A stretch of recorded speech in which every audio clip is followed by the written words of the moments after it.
ఎన్నో ఏళ్ల నుంచి కర్నూలు జిల్లా ప్రజలు ఎదురు చూస్తున్న విజయవాడ విమాన సర్వీసు కళ ఎట్టకేలకు నెరవేరింది. ఢిల్లీ నుండి వర్చువల్ గా కేంద్ర మంత్రి రామ్మోహన్ నాయుడు విమాన సర్వీసు జెండా ఊపి ప్రారంభించారు. విమాన సర్వీసు రావడంతో కర్నూలు, అనంతపురం జిల్లాల ప్రజలు సంతోషం వ్యక్తం చేస్తున్నారని మంత్రి భరత్ తెలిపారు. ఓర్వకల్లు విమానాశ్రయంలో కర్నూలు నుండి విజయవాడకు విమాన సర్వీసు ప్రారంభోత్సవ కార్యక్రమంలో ఆయన పాల్గొన్నారు.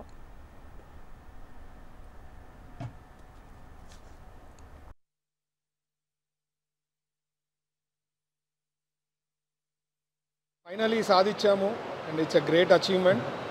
ఒకటి మీరు ఎప్పుడు వినింటారు, సార్ చెప్తుంటారు లాస్ట్ మైల్ వరకు we have to work anything అని.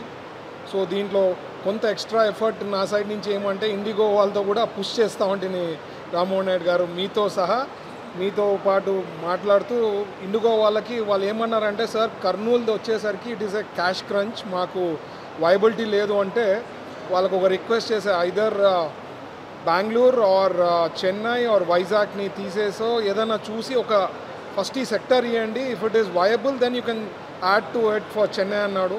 వాళ్ళు I think they have also help me and మీరు ఖచ్చితంగా మీ పుష్ లేకపోతే ఈరోజు సాధించేవాళ్ళు కారు. So we're very very happyful. I think Anantapur, Kurnool వాళ్ళు అందరు కూడా they are very happy about this.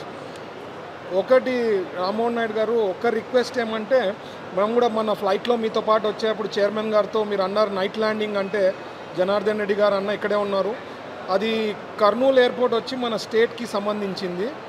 ఇది సెంట్రల్ గవర్నమెంట్కి హ్యాండ్ ఓవర్ చేస్తే నైట్ ల్యాండింగ్ పాసిబిలిటీ ఉంది, మేము ఇన్వెస్ట్ చేయగలుగుతామన్నారు. మీరు అన్న కోఆర్డినేట్ చేసి వాట్ ఈస్ పాసిబుల్ దాంట్లో చూసి